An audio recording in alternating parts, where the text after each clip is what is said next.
नमस्कार, बहुत बहुत स्वागत है आप सभी का साधना प्लस में। मैं हूं आपके साथ आदर्श तिवारी। बुलेटिन की शुरुआत करें, लेकिन पहले आपको इस वक्त की हेडलाइंस दिखाते हैं। बजट सत्र के दौरान हुआ जमकर हंगामा। स्टाम्प घोटाले को लेकर विपक्षी पार्टियों ने किया हंगामा। आरजेडी विधायकों ने लगा स्टाम्प घोटाले में सरकार पर गंभीर आरोप। बिहार के मंत्री श्रवण कुमार ने तेजस्वी यादव को दी नसीहत, मर्यादा में रहने की दी नसीहत। कहा सीएम पर आरोप लगाना ठीक नहीं।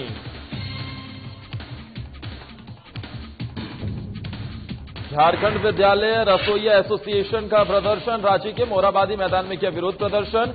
पक्की नौकरी और वेतन में बढ़ोतरी को लेकर किया गया विरोध प्रदर्शन। और सहरसा में 9वीं कक्षा के छात्र का शव मिलने से सनसनी। परिजनों ने जताई हत्या की आशंका। आक्रोशित परिजनों ने सड़क जाम कर किया विरोध प्रदर्शन।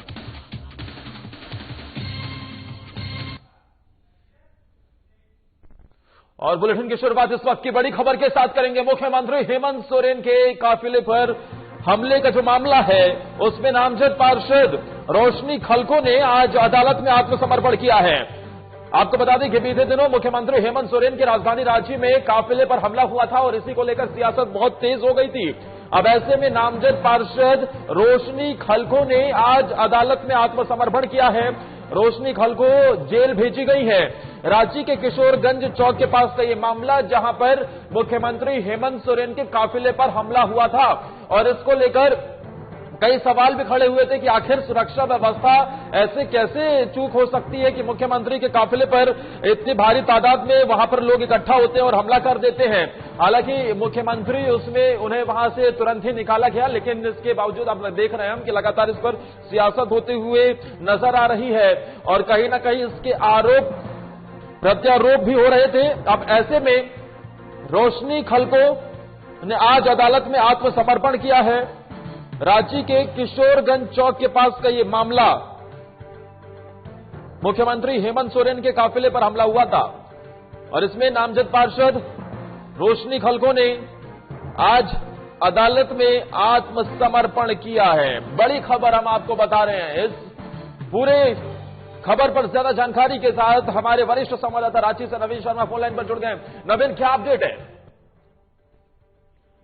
बिल्कुल आदर्श, जिस तरीके से आज कह सकते हैं कि क्रमबद्ध तरीके से अब जो तमाम आरोपी थे जिन पर सीएम के काफिले पर हमला के दौरान जिनको आरोपी बनाया गया था, जो लोग इसमें दोषी पाए गए थे, पुलिस ने बाकायदा केस दर्ज किया था और उसके बाद फिर एक प्रेशर भी क्रिएट किया गया और कहीं ना कहीं उसके बाद लगातार अब कह सकते हैं कि धीरे धीरे जो तमाम आरोपी हैं इस मामले में वो अब आत्मसमर्पण कर रहे हैं कोर्ट में।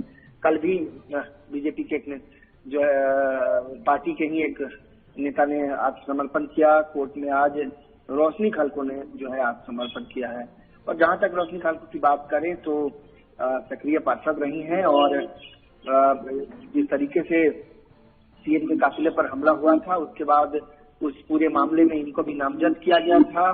प्रशासन के द्वारा लगातार जो है प्रेशर भी बनाया जा रहा था और उसके बाद अंततः जो है चूंकि मुख्यमंत्री से जुड़ा हुआ मामला, उनकी सुरक्षा को लेकर के जुड़ा हुआ मामला है, ऐसे में इस पूरे मामले को इतनी आसानी से नहीं हल्के में लिया जा सकता था, न छोड़ा जा सकता था और ऐसे में पुलिस प्रशासन जो है कार्रवाई, तो उसका नतीजा है कि आज रोशनी खलको ने खुद ही आत्मसमर्पण किया। एक बात मैं और आदर्श जिक्र करना चाहूंगा कि इस पूरे मामले में बीजेपी जिस तरीके से सरकार पर आरोप लगा रही है कि एक मतलब इंटेंशनली जो बीजेपी के कार्यकर्ता हैं, बीजेपी के नेता हैं, जो पार्टी से जुड़े हुए जो लोग हैं, इंटेंशनली उन लोगों को इस पूरे केस में नामजद किया गया और एक देश भावना दृष्टि से इन तमाम लोगों के ऊपर केस करके और उन्हें अब जेल में डालने का काम किया जा रहा है और पार्टी इसका पुरजोर विरोध करती है। आज भी प्रदेश के जो महामंत्री हैं बीजेपी के, आदित्य साहू ने बड़ा आरोप लगाया है। उन्होंने कहा है कि इंटेंशनली किसी एक पार्टी के द्वारा, सरकार के द्वारा जो है लोगों को पार्टी बनाया जा रहा है इस पूरे मामले में और जो बीजेपी से जुड़े लोग हैं उनको उनके ऊपर केस किया गया और अब जो है तमाम लोग जो है जेल जा रहे हैं और सरकार इसको अपनी सफलता बता रही है। लेकिन सबसे बड़ी बात, जो सीएम के काफिले पर हमला हुआ था, निश्चित तौर पे उस हमले को प्रशासन अपने तरीके से तमाम चीजों को, हर दृष्टिकोण से चीजों को समझने देखने के बाद जो है मामले की जांच कर रही थी। डीजीपी का भी बहुत उग्र बयान उस दरमियान आया था और आपने देखा कि सरकार जो प्रशासन है वो कई सैकड़ों लोगों पर नामजद जो है केस किया था और प्रशासन ने किया था और पूरी लोगों को चिन्हित करके और अब जो लोग जिनकी गिरफ्तारी हो गई और उसके अलावा जिनकी गिरफ्तारी नहीं हुई कोर्ट से बाकायदा सम्मन भिजवाया गया। इसके बावजूद जब दबाव बना तो तमाम लोग जो है वो कोर्ट में पहुंचकर अब आत्मसमर्पण कर रहे हैं। सबसे बड़ी बात ये यहाँ पर देखने वाली होगी कि सरकार जो बीजेपी के जो कार्यकर्ता हैं, जो बीजेपी के नेता हैं, जो आरोप सरकार पर लगा रहे हैं, क्या इस फैसले के बाद इसके बाद में जो लोग आत्मसमर्पण कर रहे हैं इनका बेल प्रोसेसिंग वगैरह आगे क्या होगा, ये तो देखने वाली बात होगी। लेकिन ये जरूर कह सकते हैं कि चूंकि सीएम से जुड़ा हुआ मामला था, सुरक्षा को लेकर के मामला था, प्रदेश की मुखिया पर हमला कहीं न कहीं एक बड़ा केस है, एक बड़ा आरोप है, कह सकते हैं कि एक गुनाह है और निश्चित तौर पे प्रशासन को इसमें कार्रवाई करनी चाहिए थी और इसी का नतीजा है कि रोशनी खलको ने आज जो है गिरफ्तारी दी। ठीक है, ठीक, बहुत बहुत शुक्रिया नवीन, तमाम जानकारी देने के लिए आपका।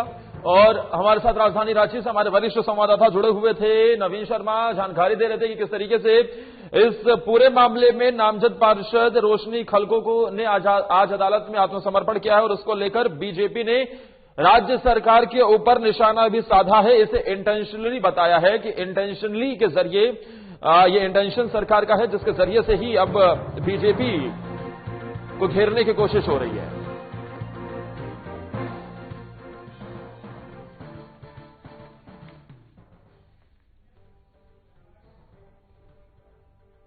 और इस बीच एक और बड़ी खबर आ रही है, झारखंड सरकार के मंत्रिपरिषद की बैठक होगी। राजधानी रांची से एक और बड़ी खबर आ रही है, जहां पर 25 फरवरी को प्रोजेक्ट भवन में यह बैठक होगी।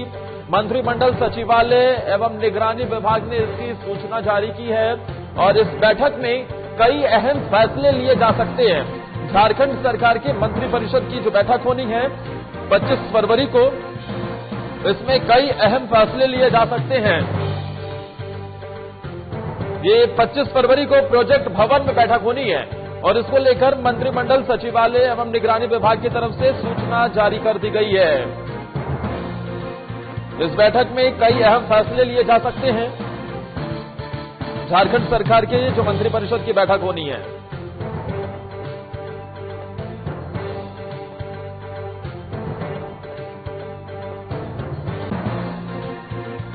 झारखंड सरकार के मंत्रिपरिषद की यह बैठक होगी 25 फरवरी को प्रोजेक्ट भवन में यह बैठक होनी है और कयास लगाए जा रहे हैं कि इस बैठक में कई अहम फैसले लिए जा सकते हैं और इसकी सूचना मंत्रिमंडल सचिवालय एवं निगरानी विभाग की तरफ से जारी कर दी गई है कि प्रोजेक्ट भवन में 25 फरवरी को झारखंड सरकार के मंत्रिपरिषद की बैठक होनी है। अब इस बैठक से क्या चीजें निकलकर सामने आएंगी, किन फैसलों पर मुहर लगती है, ये देखना जरूर दिलचस्प होगा, क्योंकि लगातार राज्य सरकार विकास को आगे बढ़ाने में राज्य में कदम उठा रही है। लेकिन अब ये जो मंत्रिपरिषद की बैठक होनी है, इनसे क्या चीजें निकलकर सामने आएगी, ये देखना होगा। और हमारे साथ हमारे बिहार झारखंड संपादक दीपक ओझा फोन लाइन पर जुड़ गए इस बड़ी खबर पर ज्यादा जानकारी के साथ। दीपक, मंत्रिमंडल सचिवालय और निगरानी विभाग की तरफ से सूचना जारी की गई है कि 25 फरवरी को झारखंड सरकार की मंत्रिपरिषद की बैठक होनी है। क्या फैसले लिए जा सकते हैं इस बैठक में और इस बैठक को कितना अहम माने? बिल्कुल आदर्श, ये जो 25 तारीख को मंत्रिपरिषद की बैठक होने वाली है ये काफी अहम है, क्योंकि जस्ट इसके बाद विधानसभा का सत्र बुलाया जाना है, वो बजट सत्र होगा और बजट सत्र में किन किन विषयों को गंभीरता से लिया जाए और बजट से संबंधित किन विभागों को की क्या जरूरतें हैं, ये सभी विभागों से मुख्यमंत्री ने मांगा है और मंत्रिमंडल जो संबंधित विभाग है वो सभी विभागों के साथ कोऑर्डिनेट करके उन इश्यूज को इस कैबिनेट की बैठक में रखेगा जो 25 तारीख को होने वाली है। जरूरतें क्या है, बजट से पहले परंपरा रही है कैबिनेट की बैठक करने की, बजट सत्र जब आता है उससे पहले, तो ये बजट सत्र से पहले जो कैबिनेट की बैठक है ये काफी अहम है और कई इसमें ऐसे महत्वपूर्ण मुद्दे आ सकते हैं जो राज्य हित में हो और जनहित में हो। तो ये अभी प्रस्ताव कौन कौन से प्रस्ताव शामिल हो रहे हैं इसका खुलासा विभाग ने नहीं किया है। ये प्रस्ताव अन्य विभागों से मंगाए गए हैं और कई महत्वपूर्ण इसमें विभागों के प्रस्ताव को मंजूरी मिल सकती है। उसमें होता है आदर्श ऐसा कि कई विभागों में बजट नहीं होते, फंड नहीं होते हैं, तो वो दूसरे जो पीएल अकाउंट होता है उस विभाग से लेकर के और दूसरे विभाग को दिया जाता है। तो इसमें जरूरत की महत्वपूर्ण बातें होंगी और मुख्यमंत्री रहेंगे, विभागीय सारे मंत्री रहेंगे और जो भी महत्वपूर्ण प्रस्ताव हुए उससे उम्मीद है कि इससे मुहर लगेगी जो राज्य की आदर्श। बिल्कुल जाहिर तौर पर दीपक इस बजट को लेकर चर्चा होती हुई नजर आएगी, लेकिन दीपक क्या सर्वदलीय बैठक को लेकर भी कोई जानकारी मिल रही है क्या कि ये सर्वदलीय बैठक कब आयोजित होगी राज्य में बजट को लेकर?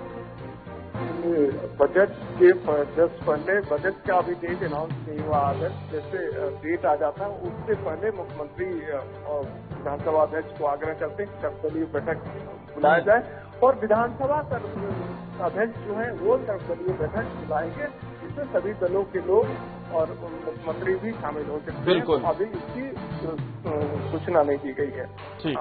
ठीक, बहुत बहुत शुक्रिया दीपक आपका तमाम जानकारी देने के लिए। फिलहाल मंत्रिमंडल सचिवालय की तरफ से ये आदेश सूचना जारी की गई है कि झारखंड सरकार के मंत्रिपरिषद की बैठक होती हुई नजर आएगी और बजट को लेकर इसमें फैसले हो सकते हैं, चर्चा हो सकती है, लेकिन फिलहाल अभी आगे क्या चीजें होनी है, सर्वदलीय बैठक भी बुलाई जानी है, उसको लेकर भी फिलहाल कोई जानकारी नहीं है कब तक ही होगी, लेकिन अभी झारखंड सरकार के मंत्रिपरिषद की 25 फरवरी को बैठक होने वाली है। और यहां रुक रहे हैं एक बहुत छोटे से ब्रेक के लिए, फौरन हाजिर होते हैं कुछ और खबरों के साथ।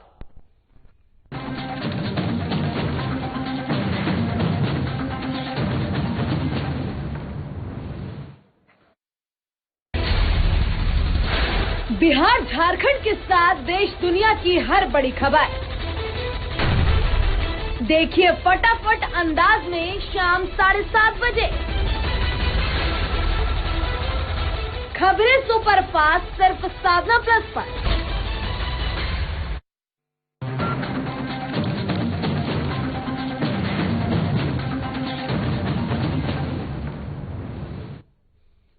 बिहार में बजट सत्र के दौरान स्टैंप घोटाले को लेकर आरजेडी ने सरकार को घेरा है। आरजेडी एमएलसी ने सीधे सीधे सरकार पर आरोप लगाते हुए कहा है कि सरकार की देखरेख में ऐसे घोटाले हो रहे हैं।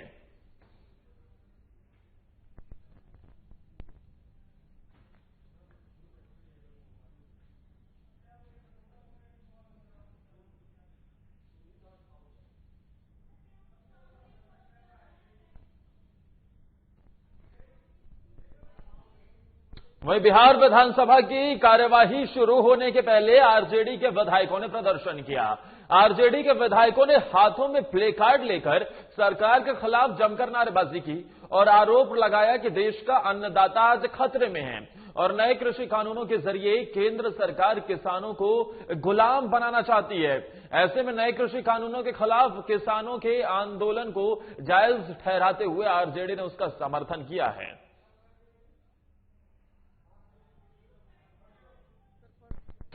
अनियमितताओं का बाजार गर्म है और जो कुछ भी बजट में कहा गया है, मैं अपेक्षा करता हूं कि यदि जुमला नहीं भी हो तो अभी राज्य की जनता के लिए पर्याप्त नहीं है।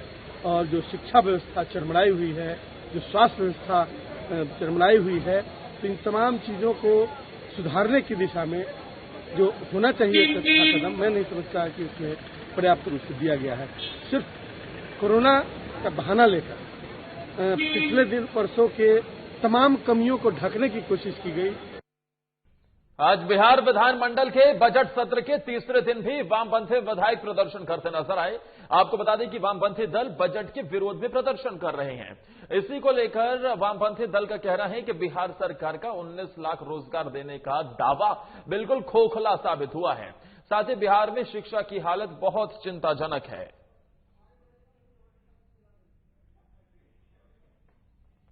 प्रदर्शन नीतीश कुमार ने कल जो खोखला बजट पेश किया उसी के खिलाफ में है। देखिए 19 लाख रोजगार देने की जुमलेबाजी पर ये लोग सरकार में आए हैं, लेकिन 19 लाख रोजगार लोगों को कैसे दिया जाएगा, इसकी कोई कार्य योजना नहीं है। लाखों रिक्त पदे पड़े हुए हैं, शिक्षा में, कर्मचारियों में, कार्यालय में उनको भराने की कोई बात नहीं हो रही है।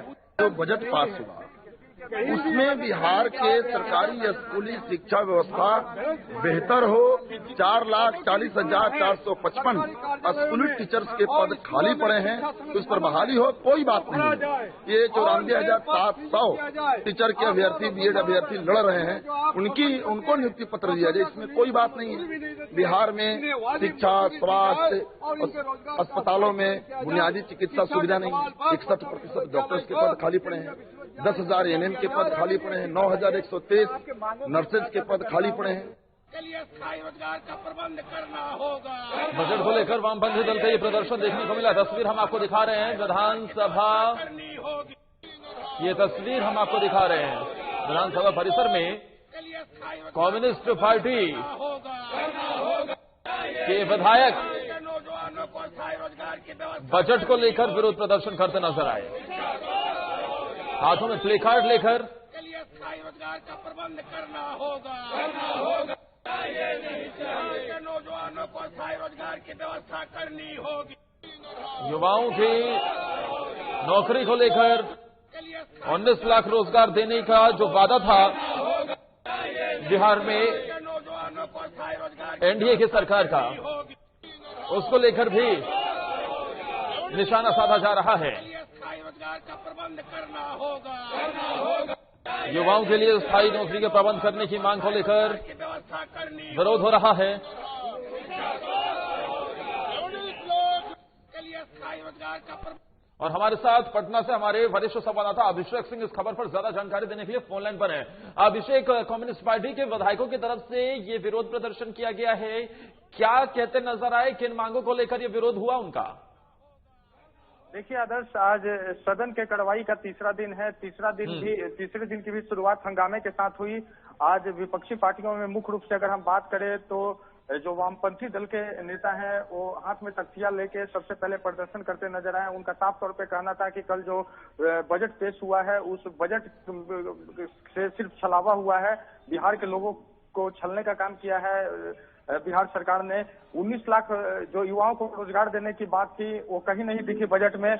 लेफ्ट के पार्टियों के प्रदर्शन के बाद आरजेडी भी हमलावर हो जाता है और आरजेडी की ओर से भी प्रदर्शन किया जाता है। आरजेडी के नेता यह कहते हुए नजर आए कि जिस तरह से कल बजट पेश किया गया उसमें किसानों की हित की बात नहीं की गई। एमएसपी को लेके जो बिहार सरकार है काफी उसकी नीयत ठीक नहीं है, यानी कि धान खरीद की जो समय सीमा है वो घटा दी गई है और इससे किसानों की जो धान खरीद में काफी दिक्कतों का सामना करना पड़ा है। उसके अलावा जो है सदन की कार्रवाई शुरू होती है। सदन की कार्रवाई में अभी फिलहाल तेजस्वी यादव संबोधित कर रहे हैं सदन को। मुख्य रूप से अगर हम बात करें तो कल राज्यपाल के अभिभाषण पे अभी चर्चा हो रही है। इस दौरान तेजस्वी यादव को 75 मिनट का समय मिला है और इस दौरान तेजस्वी यादव जमकर सरकार पे निशाना साधते हुए नजर आए। उन्होंने क्राइम को लेके सरकार को गिरा है। उन्होंने कहा है कि जिस तरह से अपराध का ग्राफ बिहार में लगातार बढ़ते जा रहा है उससे कहीं ना कहीं बिहार में अपराधियों का मनोबल बढ़ा है और सरकार अपराध को रोकने में नाकाम रही है। उन्होंने डेटा के माध्यम से हवाला दिया है। उन्होंने कहा कि 1990 में 1,24,414 केस दर्ज हुए थे, वहीं 1995 में 1,15,000 था। वहीं अपराध का जो ग्राफ है लगातार तेजी से बढ़ रहा है। साथ ही उन्होंने खेल व्यवस्था का भी जिक्र किया। उनका साफ तौर पे कहना था कि बिहार में खेल की स्थिति जो है बिल्कुल चरमरा गई है। खिलाड़ियों के लिए कोई ऐसा जगह नहीं है प्रशिक्षण का कि बिहार से कोई खिलाड़ी राष्ट्रीय और अंतर्राष्ट्रीय स्तर पे पहुंचे। उसके अलावा उन्होंने धान खरीद की जो एमएसपी की जो अवधि है उसको घटा दी गई है। इसको लेके भी उन्होंने सदन में सवाल उठाया है कि आखिर समय सीमा जो है धान खरीद की उसको क्यों हटा दिया गया। इससे कहीं ना कहीं किसान जो है अपना धान को बेच नहीं सकते हैं, जिसके कारण उनको बिचौलियों के हाथों जो है धान को बेचना पड़ेगा। इसके अलावा उन्होंने नीतीश कुमार पर चुटकी भी लेते हुए नजर आए। उनका साफ तौर पे कहना था कि नीतीश कुमार कहते हैं कि हमें एबीसीडी नहीं आता, लेकिन हमें तो एबीसीडी नहीं आता, लेकिन यही एबीसीडी नहीं आने वाले की वजह से आप 43 सीटों पे आ गए। तो साफ तौर पे तेजस्वी यादव काफी आक्रामक मूड में आज नजर आ रहे हैं। अभी उनका अभिभाषण चल रहा है। बहुत बहुत शुक्रिया अभिषेक, आपका तमाम जानकारी देने के लिए विस्तार से। वहीं बिहार के मंत्री श्रवण कुमार ने तेजस्वी यादव को नसीहत दी है। उन्होंने कहा है कि तेजस्वी मर्यादा का ख्याल रखें। सीएम नीतीश कुमार पर उनका हमला ठीक नहीं है, संसदीय भाषा का ख्याल रखें। उन्होंने कहा कि तेजस्वी यादव को संसदीय प्रणाली में सीखने की जरूरत है। बेतुका आरोप लगाने की आदत है तेजस्वी को।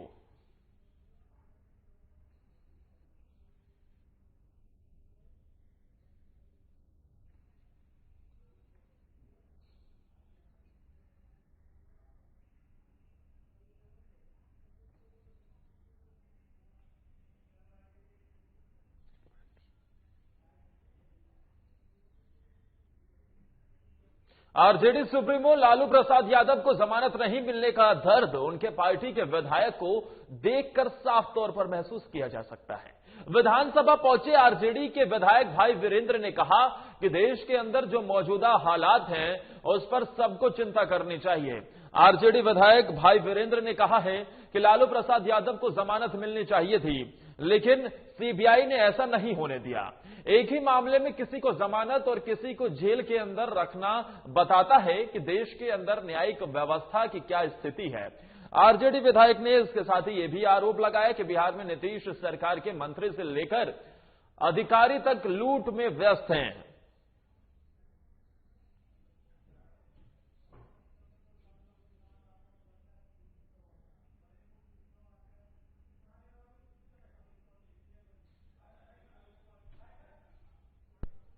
सब बातों को लेकर ये हमेशा मजाक में सारी बातों को लगी। लूट में एक कमड़ी ओढ़ के पी रहे हैं लोग घी, पदाधिकारियों से भी कभी कमड़ी ओढ़ के घी पी रहे हैं और माननीय मुख्यमंत्री और इनके मंत्री लोग भी, सरकार भी कमड़ी ओढ़कर घी पी रही है। जनता के गाड़ी कमाई को लूटने का काम कर रही है। कहीं सरजमीन पर काम नहीं दिखाई दे रहा है। आप केवल कहते हैं कि 5 घंटे में 6 घंटे में बिहार के किसी कोने से किसी कोने में जाया जा सकता है। आप जाइए देहात के रोडों में, वो रोड कहां है, कैसे बना हुआ है। ये कहीं नेशनल हाईवे से लेकर सारे जगह आप जाइए, कहीं कोई रोड तरीके का नहीं है। उधर शिक्षा विभाग गुमला और सेंटर फॉर कैटलाइजिंग चेंज के संयुक्त निरीक्षण में राजकीयकृत मध्य विद्यालय खोरा में विद्यालय प्रबंधन समिति के सदस्य को प्रशिक्षण दिया गया। डिजिटल टेक्निक के माध्यम से विद्यालय प्रबंधन के सदस्यों को इनके अधिकार, कर्तव्य, विद्यालय विकास में इनकी भूमिका सुनिश्चित करने का प्रशिक्षण दिया गया। इस प्रशिक्षण की शुरुआत में प्रधान अध्यापक सुनीता ने उद्देश्य और भूमिका के विषय की जानकारी देते हुए कहा कि कोरोना के प्रभाव के कारण छात्र छात्राओं के ड्रॉप आउट होने की संभावना ज्यादा बढ़ी है। हमें विशेष अभियान चलाकर ड्रॉप आउट बच्चों को चिन्हित करना होगा। साथ ही बाल विवाह और छात्रों के स्वास्थ्य, पोषण जैसे मुद्दों पर निगरानी करनी होगी। इन विषयों पर लोगों में जागरूकता लानी होगी। साथ ही मौके पर सेंटर फॉर कैटलाइजिंग चेंज के प्रखंड समन्वयक इसराफिल खान, प्रधान अध्यापिका अनीता चिंतापन्ना, मुखिया सरोज उरांव और साथ ही कई सदस्य भी उपस्थित रहे।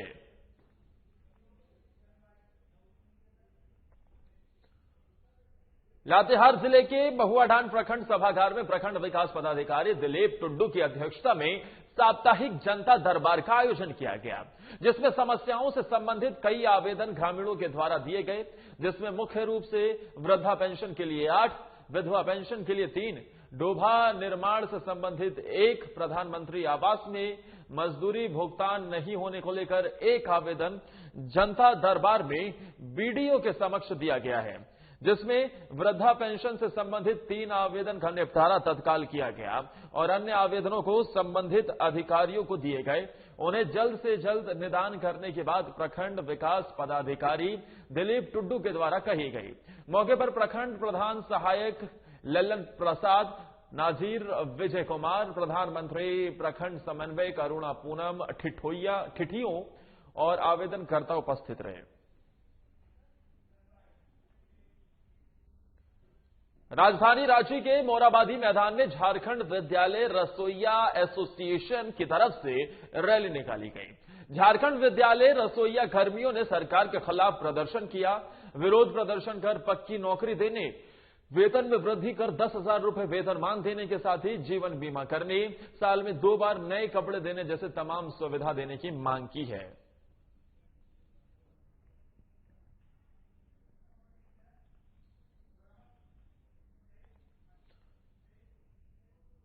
उधर एक 9वीं कक्षा के एक छात्र का शव बरामद हुआ है। छात्र का शव शौचालय के पीछे से लावारिश हालत में देखा गया। मृतक छात्र के बारे में बताया जाता है कि वो सौर बाजार थाना क्षेत्र के महेशपुर का रहने वाला है, जो सहरसा में रहकर पढ़ाई करता था। शव मिलने से आक्रोशित स्थानीय लोगों ने बाईपास रोड पर मृतक छात्र का शव रखकर हंगामा करते हुए प्रदर्शन किया। सदर एसडीपीओ संतोष कुमार, सदर थाना अध्यक्ष राजमणि पुलिस बल के साथ घटनास्थल पर पहुंचे। पुलिस प्रदर्शन कर रहे छात्रों को समझा बुझाकर प्रदर्शन समाप्त कराते हुए शव को कब्जे में लेकर पोस्टमार्टम के लिए भेज दिया गया। घटना के संबंध में बताया जाता है कि 9वीं कक्षा का छात्र विक्रम कुमार सहरसा के इस्लामिया चौक के पास स्थित एक कोचिंग कैंपस लॉज में रहकर पढ़ाई करता था। मंगलवार सुबह शौचालय के पीछे से विक्रम कुमार का शव देखा गया। मृतक के शरीर पर कई जख्म के निशान भी हैं। परिजनों ने विक्रम की हत्या की आशंका जताई है। फिलहाल पुलिस पूरे मामले की छानबीन में जुट गई है।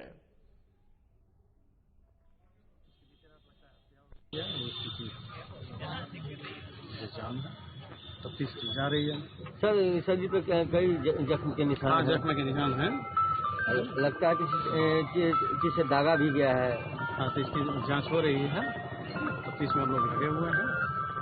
तो समय दीजिए, सब दूध का दूध, पानी का पानी हो जाएगा। जो भी अपराधी होंगे 6 बजे शाम में। उसके बाद हम लोग घर पर थे, हम लोग को जानकारी नहीं हुआ। हम लोग को ये जानकारी था कि मेरा भाई जो है डेरा पर है, अपना पढ़ाई लिखाई कर रहा है। जैसे ही जानकारी मिला कल शाम में, यानी कल सोमवार के शाम में जानकारी मिला, तो हमने खोजना शुरू किया।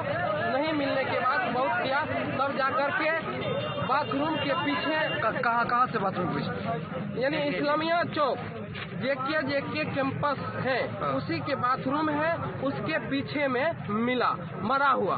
क्या लग रहा है आपको? लग रहा है कि इसका जो है मर्डर कर दिया। और इसी के साथ इस बुलेटिन में फिलहाल के लिए इतना ही। लगातार खबरों के लिए आप बने रहिए साधना प्लस के साथ।